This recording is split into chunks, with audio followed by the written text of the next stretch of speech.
How to update Google Chrome on Android or iPhone. Hey there, welcome to Insightful Tutorials. Without further ado, let's get started.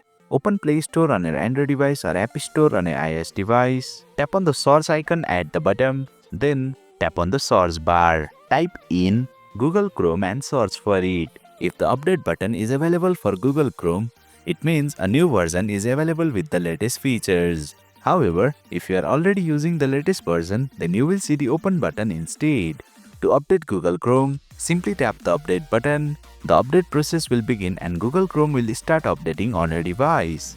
Please note that the installation may take some time depending on the update size and your internet speed. So please be patient. Once the update is complete, you will see the open button. Simply tap on it to launch the updated app, and there you have it.